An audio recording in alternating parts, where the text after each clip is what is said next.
তো এত তাড়াতাড়ি হবে এটা জানা ছিল না। দেখুন নেপালের সেই ঘটনাগুলো মনে আছে আপনাদের? মুসলমানের সাথে কিভাবে অত্যাচার করেছিল, কিভাবে মসজিদে আগুন লাগিয়ে দিয়েছিল, মনে আছে? আজকে পুরো নেপালটা বন্যায় ভেসে যাচ্ছে। হ্যাঁ, চীনের পানি নেপালে এসে পুরো বন্যায় সবার বাড়ি ঘরদুয়ার ভেঙে যাচ্ছে। আজকে কোথায় গেল সেই কাফেরগুলো?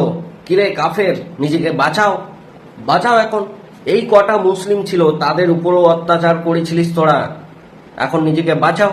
এটা নিয়ে টুম্পাও একটা ভিডিও বানিয়েছিল। টুম্পা তার ভিডিওতে কি বলেছে আপনারা শুনেছেন? ওখানে নদীর জমি দখল করে বাড়ি করেছে, সেই কারণে নাকি বানটা হচ্ছে। যত নদী রয়েছে, যা কিছু রয়েছে, দিনকে দিন সব নদী টদী বন্ধ করে সেই নদীর ওপর পারলে মানুষ বাড়ি ঘর বানিয়ে নিয়ে রাখছে, থাকা শুরু করে দিচ্ছে।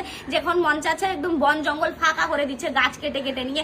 এরকম প্রচুর দৃশ্য আমাদের আশেপাশে রয়েছে। এই যে আজকে নদীর জায়গা দখল করে মানুষ বসবাস করা শুরু হয়েছে। প্রকৃতির যেদিন মনে হবে প্রকৃতি নিজের জায়গা ঠিক হিসেব মতন করে বুঝে নেবে, যেটা নেপালে হয়েছে, এর আগে আসামেও হয়েছে।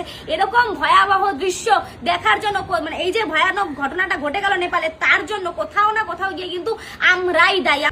ভাই কতটা অশিক্ষিত, আর বারবার প্রমাণ দিয়েই যাচ্ছে অশিক্ষিত। তারপরেও তার ভিডিও কে দেখে বুঝি না, তাকে ফলো কে করে আমি বুঝি না।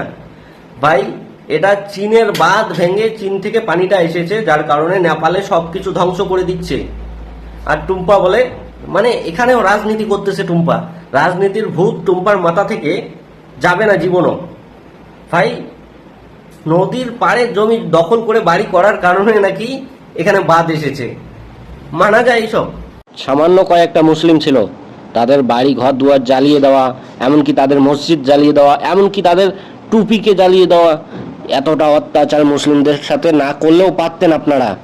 মনে রাখবেন, উপরওয়ালা ছাড় দেয় কিন্তু ছেড়ে দেয় না কাউকে।